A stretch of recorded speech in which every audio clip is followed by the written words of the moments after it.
Hi guys, this is Small Town Customs '09.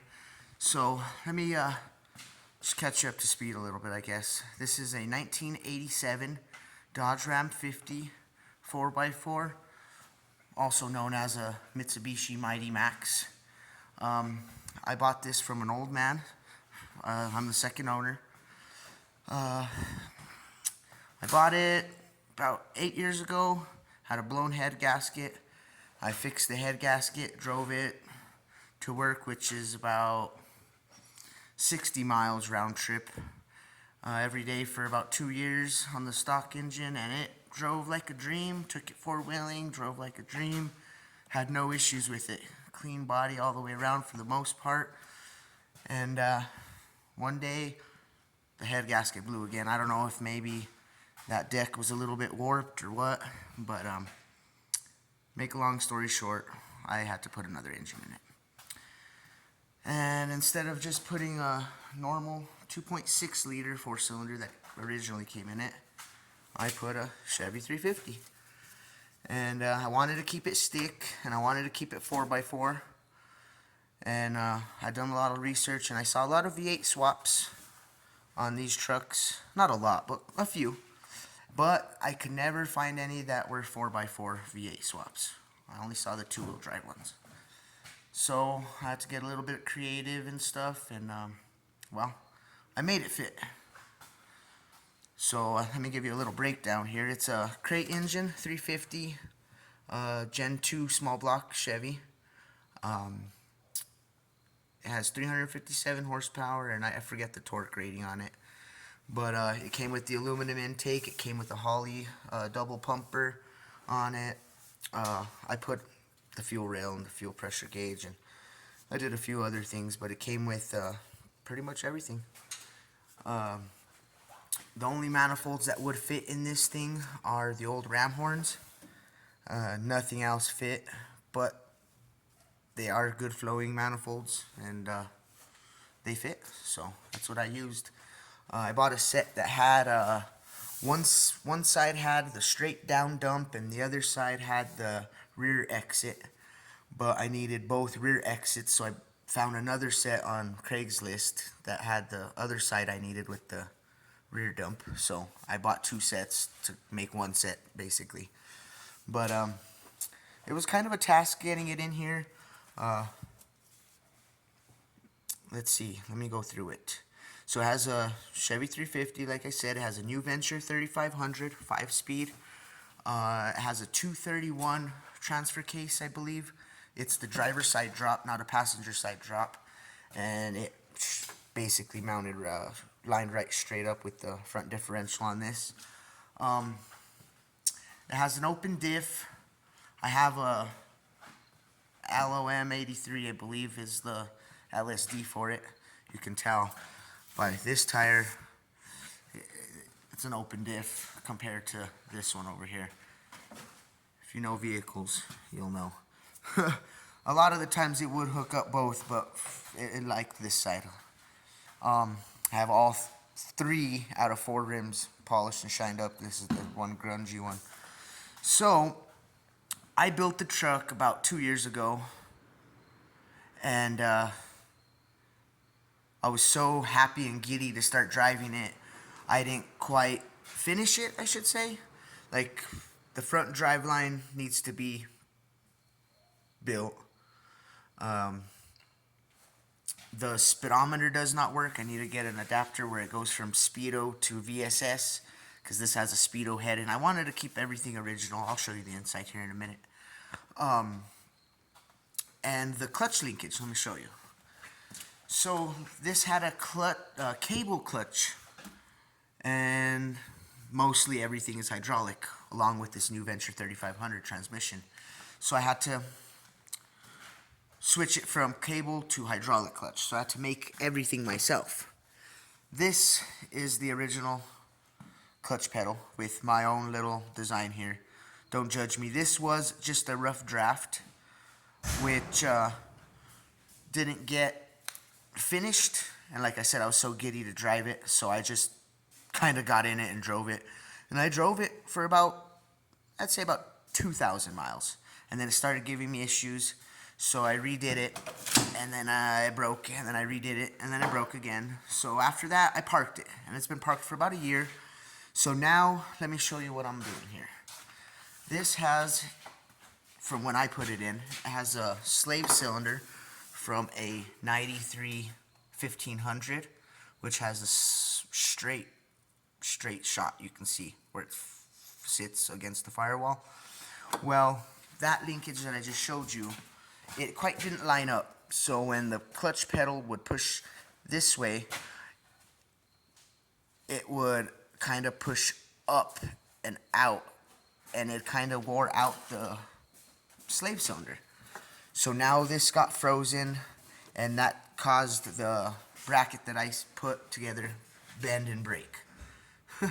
So now we're gonna go with a slave cylinder from a 93 S10.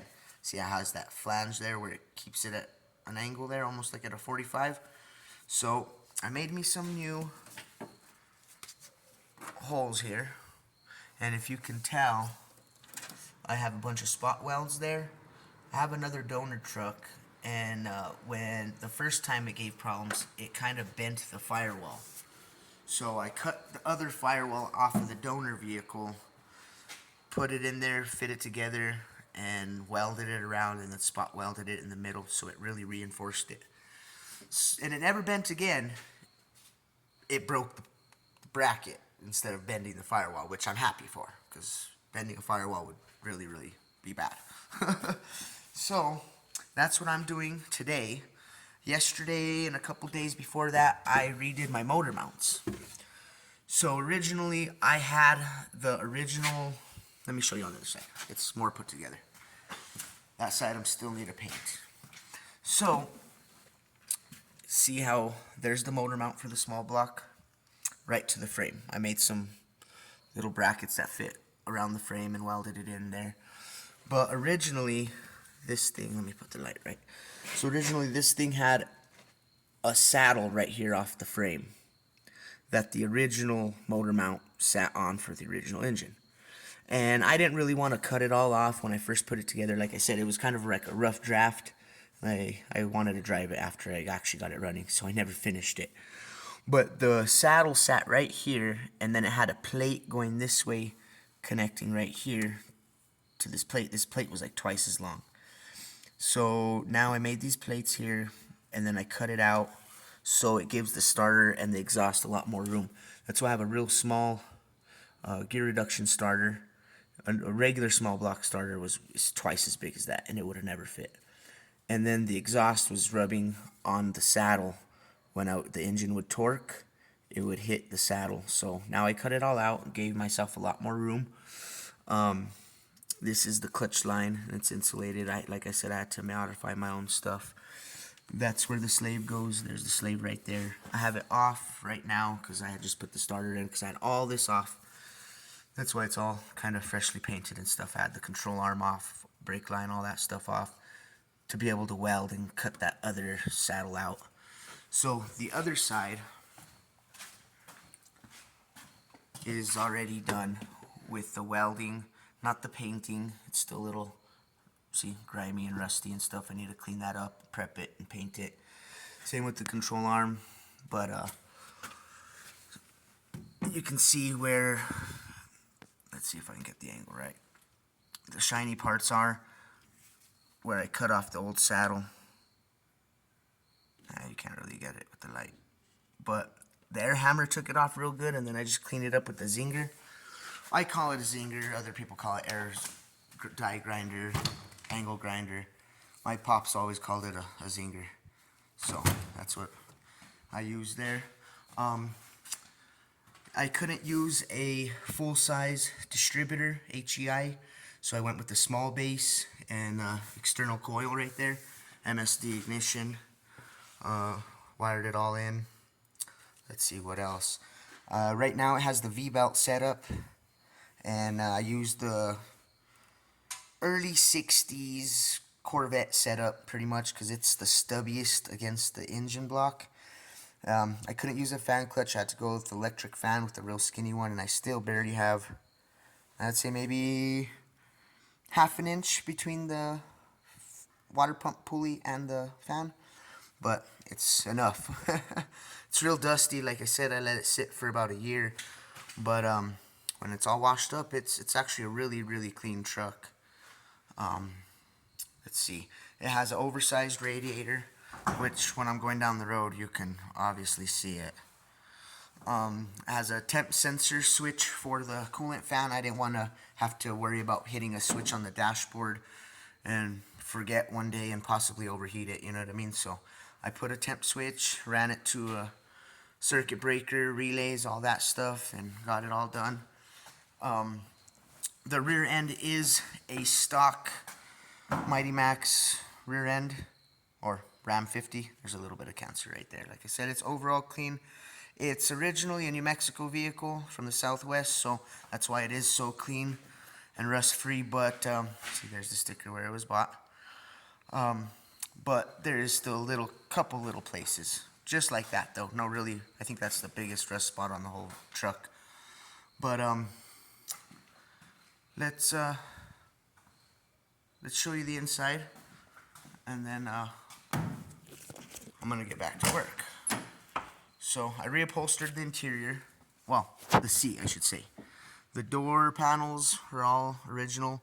That handle, the original old man that I bought it from, he was a woodworker, so he made those handles. But everything's still stock, dashboard, steering wheel. The stereo is aftermarket. I have a Kenwood with the little bass controller to a subwoofer in the rear. A little dash mat.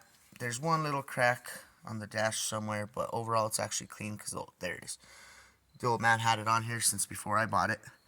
It's a little grungy from when I did drive it. Like I said, I did drive it. I had to modify the tunnel a little bit. The shifter actually now sits a little more forward than it did before. Let me show you my little speaker setup here.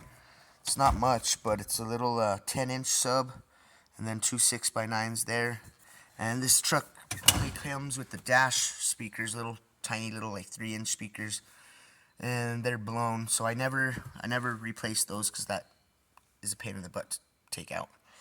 I didn't want to crack it because it's real brittle. You have to take off this panel, but it's so brittle I didn't want to break it. And it doesn't have door speakers or anything, but with that it actually sounds pretty decent with what I got. But so I am gonna switch over to the V-belt setup. I mean the serpentine belt setup, excuse me. I have the whole kit over there on the shelf, way over there.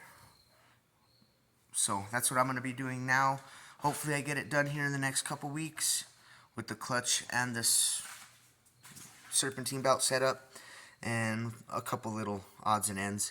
I do it after work and on weekends, so I'll show you some more progress and I'll show you when I start it. Like and subscribe, please.